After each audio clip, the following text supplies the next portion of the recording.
Hello everyone, I am Sunny your physics teacher. Welcome back to my YouTube channel. Heat transfer के आज के इस lecture में देखो हम क्या क्या पढ़ेंगे। सबसे पहले तो ये देखेंगे कि व्हीटस्टोन ब्रिज दिखने में कैसा होता है, और फिर वो बैलेंस्ड कब होता है, और फिर बैलेंस्ड व्हीटस्टोन ब्रिज के ऊपर बेस्ड एक न्यूमेरिकल को सोल्व करेंगे, और लास्ट में series parallel combination of rods के ऊपर बेस्ड एक बिल्कुल जनरल न्यूमेरिकल को सोल्व करेंगे। तो आज का हमारा टॉपिक है व्हीटस्टोन ब्रिज। तो देखो व्हीटस्टोन ब्रिज दिखने में कैसा होता है।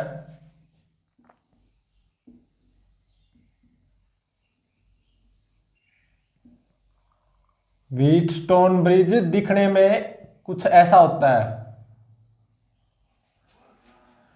5 रोड्स हैं, 1 2 3 4 और एक ये 5।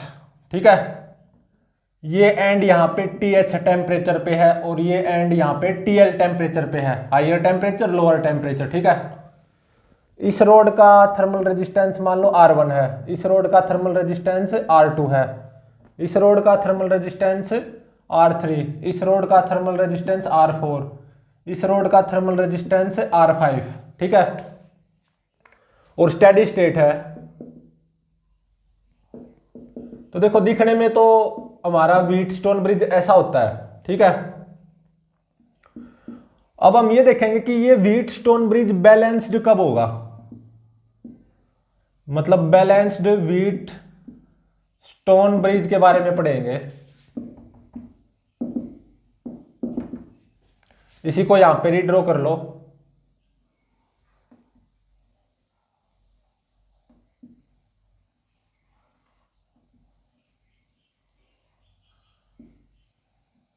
इस रोड का थर्मल रेजिस्टेंस R1, इसका R2, इसका R3, इसका R4 और इसका R5। ये एंड यहां पे TH टेम्परेचर पे है और ये एंड यहां पे TL टेम्परेचर पे है और स्टेडी स्टेट है। ठीक है, तो अब हम ये देखेंगे कि ये व्हीटस्टोन ब्रिज बैलेंस्ड कब होगा। ये व्हीटस्टोन ब्रिज बैलेंस्ड कब होगा, जब R1 by R2 R3 by R4 के बराबर हो। बैलेंस्ड व्हीटस्टोन ब्रिज मतलब ये व्हीटस्टोन ब्रिज बैलेंस्ड कब होगा, जब R1 बाय R2 किसके बराबर हो, R3 बाय R4 के बराबर। ठीक है, और जब ऐसा होगा ना तो क्या होगा, ये जो रोड है ना इसमें से कोई हीट करंट फ्लो नहीं करेगा। इस रोड में से no heat current flow through R5 rod. ठीक है, मतलब अगर यहां का टेम्परेचर T होगा ना तो यहां का भी टेम्परेचर T हो जाएगा। टेम्परेचर डिफरेंस 0 होगा ना, तो तभी तो इस रोड में से कोई हीट करंट फ्लो नहीं करेगा। और ऐसा कब होगा, जब R1 बाय R2 किसके बराबर होगा, R3 by R4।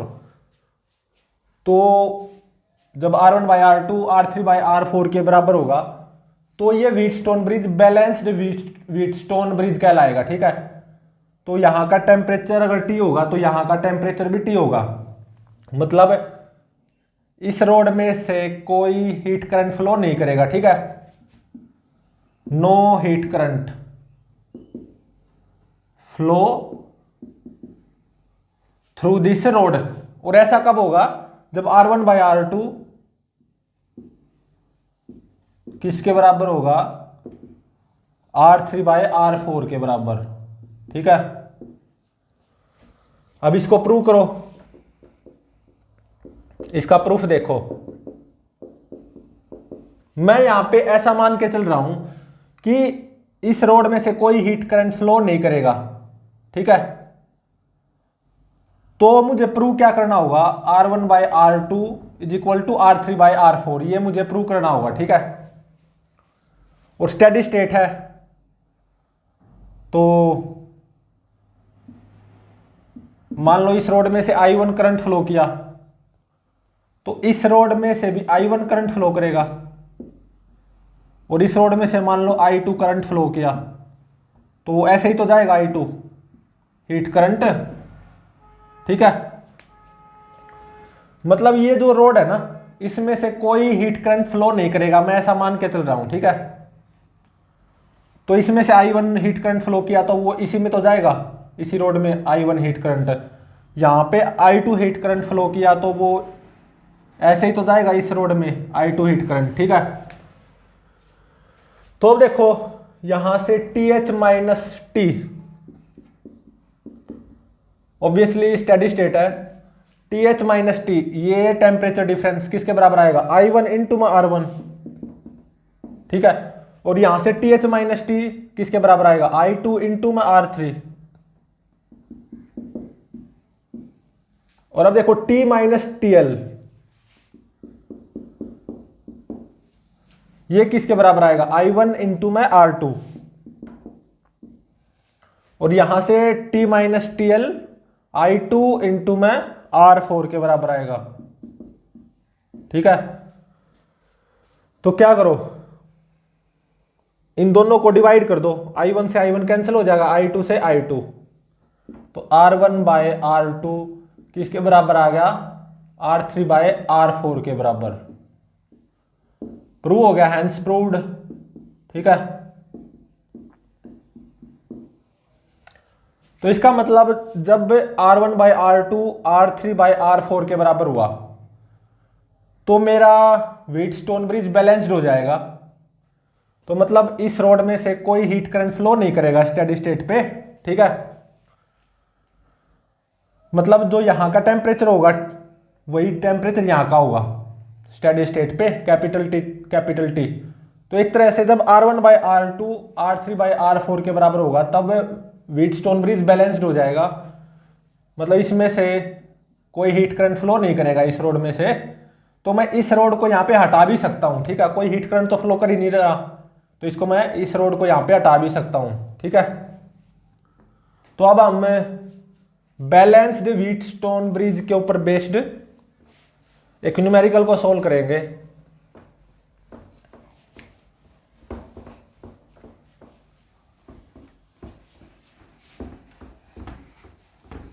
Numerical on balanced Wheatstone bridge.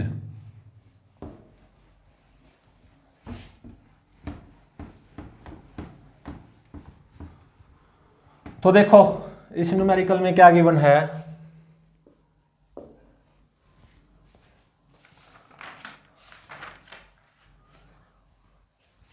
मेरे पास एक रोड तो ये है। ठीक है, और एक रोड ये है, और एक रोड ये है।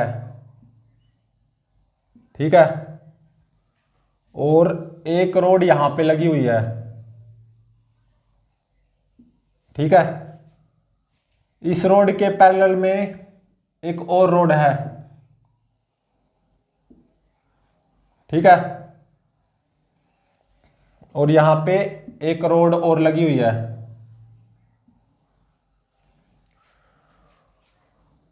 इस रोड का थर्मल रेजिस्टेंस R गिवन है, इस रोड का थर्मल रेजिस्टेंस 2R गिवन है, इस रोड का थर्मल रेजिस्टेंस R गिवन है, इस रोड का थर्मल रेजिस्टेंस 2R गिवन है,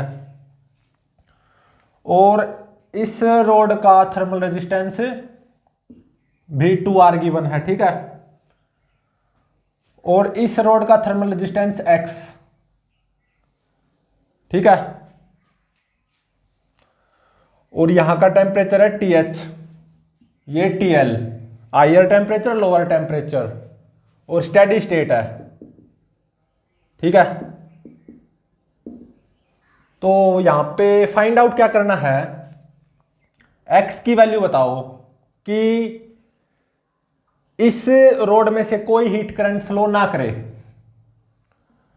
X की वैल्यू फाइंड आउट करो कि इस रोड में से कोई हीट करंट फ्लो ना करे, नो हीट करंट फ्लो। ठीक है। इसके लिए 4 ऑप्शन अवेलेबल हैं। ए ऑप्शन में क्या गिवन है, R/2, बी ऑप्शन में 2R, सी ऑप्शन में 3R, डी ऑप्शन में 4R। अब इसको सोल्व करते हैं। तो देखो इस रोड का थर्मल रेजिस्टेंस R, तो यहां पे मैं रेजिस्टेंस को ऐसे शो करूंगा, ठीक है। वैसे ये करंट इलेक्ट्रिसिटी में होता है रजिस्टर का ये साइन, यहां पे भी आप शो कर सकते हो, ठीक है। और इसका R और इसका 2R और इसका 2R और इसका X, ठीक है। और यहां पे 2R, ये TL टेम्परेचर लोअर और ये हायर टेम्परेचर TH, और स्टेडी स्टेट है। तो इसमें से कोई करंट फ्लो ना करे तो X की वैल्यू फाइंड आउट करनी है, ठीक है। ये 4 ऑप्शन अवेलेबल हैं। तो देखो ये दोनों पैरेलल में हैं, तो इनके इक्विवेलेंट में एक रोड अप्लाई कर सकता हूं या एक रेजिस्टेंस, वो कितना 2R इंटू में X by using formula divided by 2R plus X, ठीक है। 2R इंटू में X divided by 2R plus X, ठीक है। और अब देखो इसमें से कोई हीट करंट फ्लो नहीं कर रहा, according to question no heat current flow. मतलब एक तरह से यहां पे ये व्हीटस्टोन ब्रिज बैलेंस्ड है, बैलेंस्ड व्हीटस्टोन ब्रिज है ये। तो बस अप्लाई कर दो, this by this should be equal to this by this, ठीक है। R divided by 2RX divided by 2R plus X is equal to 2R divided by 2R, 2R divided by 2R, ये कितना आ गया 1 आ गया, ठीक है। तो देखो यहां से क्या हो गया, R इंटू में 2R plus X divided by 2R X is equal to 1। R से R कैंसल, ठीक है। तो 2R plus X should be equal to 2X।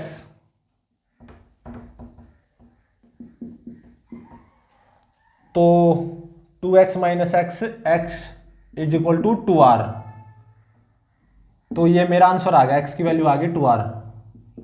Hence option B is correct. मतलब जब ये इस रोड का थर्मल रेजिस्टेंस 2R होगा ना, तब इस रोड में से कोई हीट करंट फ्लो नहीं करेगा। मतलब तब ये मेरा व्हीटस्टोन ब्रिज बैलेंस्ड होगा। मतलब तब स्टेडी स्टेट पे क्या होगा, यहां का टेम्परेचर और यहां का टेम्परेचर क्या आएगा, सेम आएगा, ठीक है।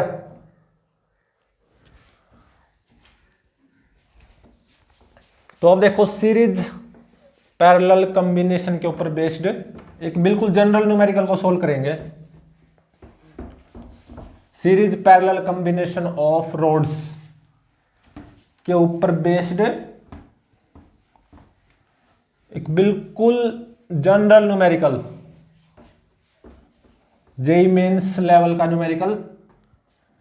तो इसमें देखो सेकंड न्यूमेरिकल में क्या गिवन है, मान लो एक रोड ये है, ठीक है, और दूसरी रोड ये है, और तीसरी रोड ये है, ठीक है, और चौथी रोड ये है, ठीक है। और ये आइडेंटिकल रोड्स हैं, चारों की चारों एक जैसी रोड्स हैं। मतलब इनका थर्मल रेजिस्टेंस सेम है चारों को चारों का, ठीक है। इसका अगर थर्मल रेजिस्टेंस R तो इसका भी R, इसका भी R, इसका भी R, ठीक है। ये एंड यहां पे हायर टेम्परेचर पे है TH, हायर टेम्परेचर पे, और ये TL लोअर टेम्परेचर पे है और स्टेडी स्टेट है, ठीक है। तो कुछ हीट करंट यहां पे जाएगा I1, और देखो ये 3 रोड सीरीज में है, तो I1 हीट करंट इसमें से, तो इसमें से भी I1 हीट करंट फ्लो करेगा, तो इसमें से भी ऐसे I1 हीट करंट फ्लो करेगा, और इसमें से मान लो I2 हीट करंट फ्लो करेगा, ठीक है। यहां से I हीट करंट जो कि किसके बराबर होगा, I1 प्लस I2 के बराबर, I1 प्लस I2 I। तो यहां पे फाइंड आउट क्या करना है, I2 डिवाइडेड बाय I1 की value, I2 divided by I1 की वैल्यू, ठीक है, ये फाइंड आउट करनी है। और इसके लिए 4 ऑप्शंस अवेलेबल हैं, ठीक है। फर्स्ट ऑप्शन में क्या गिवन है 3, सेकंड ऑप्शन में 1/3, और ऑप्शन सी में 2, ऑप्शन डी में 1/2, ठीक है। अब इसको सोल्व करते हैं। तो देखो ये जो I हीट करंट होगा I1 प्लस I2 के बराबर, ये किसके बराबर होगा, पहले I heat current find out करो, मतलब I1 प्लस I2 की वैल्यू। तो अब देखो ये तीनों सीरीज में है, same heat current I1 I1 I1 end to end connected है ना ये तीनों रोड्स, तो ये तीनों सीरीज में है, तो इन तीनों के इक्विवेलेंट में एक अप्लाई कर सकता हूं, कितने थर्मल रेजिस्टेंस की, R plus R plus R, 3R की, ठीक है। और यहां पे एक रोड और है जो कि इन तीनों के इक्विवेलेंट जो मैंने एक अप्लाई किया ना उसके ये पैरेलल में है, ठीक है। थर्मल रेजिस्टेंस R, ये TH टेम्परेचर पे, ये TL temperature, higher temperature lower temperature, और स्टेडी स्टेट है, ठीक है। तो I हीट करंट आया, I1 ऐसे चला गया और I2 ऐसे, तो I किसके बराबर होगा, ऑब्वियसली I1 प्लस I2 के बराबर, ठीक है। तो अब देखो ये दोनों पैरेलल में हो गए, अब इन दोनों के इक्विवेलेंट एक रोड अप्लाई कर दो जिसका थर्मल रेजिस्टेंस क्या होगा, पैरेलल वाला फॉर्मूला अप्लाई कर लो यहां पे,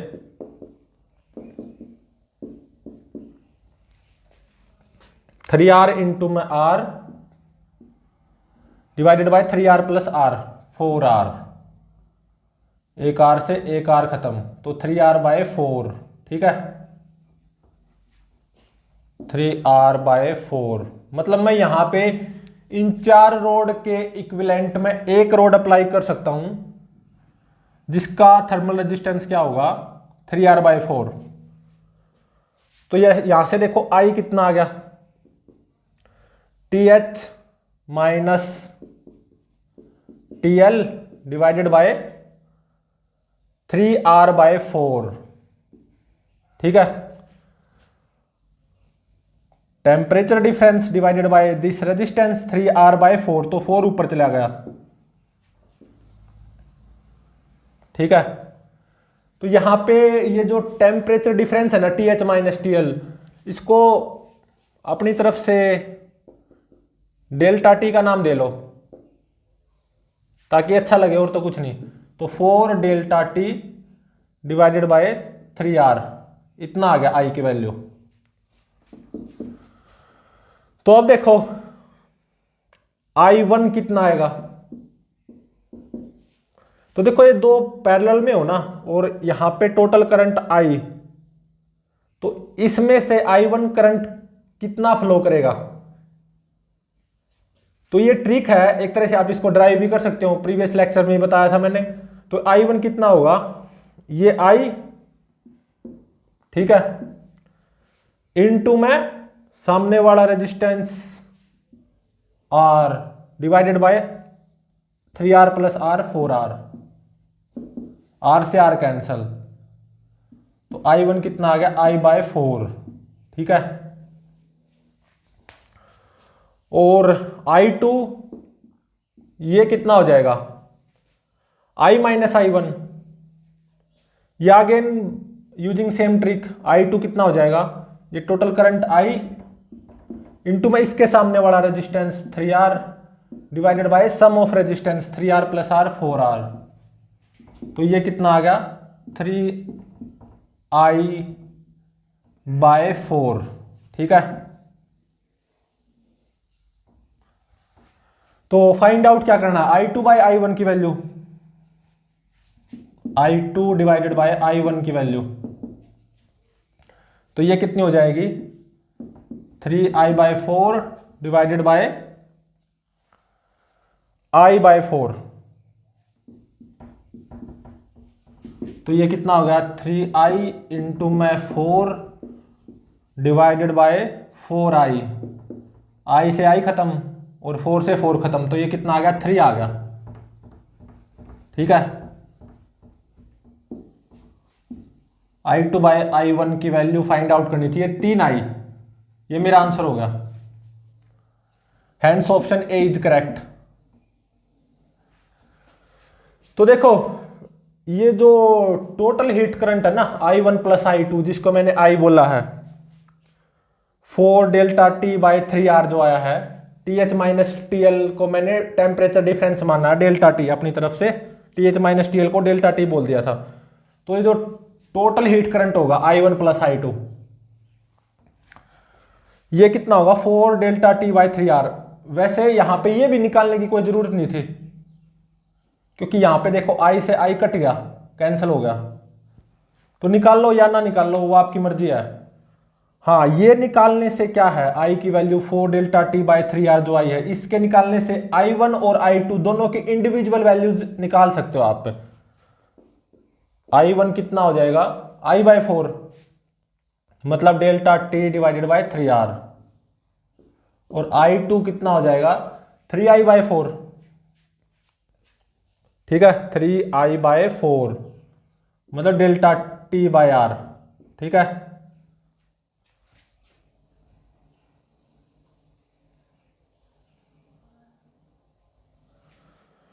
तो वैसे तो यहां पे तो केवल I2 बाय में I1 की वैल्यू पूछ रखी थी, उसके लिए ये I की वैल्यू ये जो निकालने की जरूरत नहीं थी, लेकिन अगर I1 और I2 की इंडिविजुअल वैल्यूज पूछ रखी होती, I1 की delta T divided by 3R, I2 की value delta T by R, तो ये I अगर आप निकाल पाते तो ही तो I1 और I2 की वैल्यू निकल पाती, ठीक है। लेकिन यहां पे तो क्या पूछ रखा है I2 बाय I1 की वैल्यू, I1 की इन टर्म्स ऑफ I ये आएगी वैल्यू, I2 की value in terms of I ये आएगी, तो जब आप I2 बाय में I1 करोगे तो I से I कैंसिल होना है, तो इसकी कोई जरूरत नहीं पड़ रही यहाँ पे जब I2 बाय में I1 कर रहे हो, क्योंकि I से I कैंसिल हो जा रहा है। तो यहाँ पे I2 बाय I1 की वैल्यू जो कि पूछ रखा था वो कितनी आई 3, hence option A is correct. तो प्लीज चैनल को लाइक शेयर और सब्सक्राइब जरूर करें।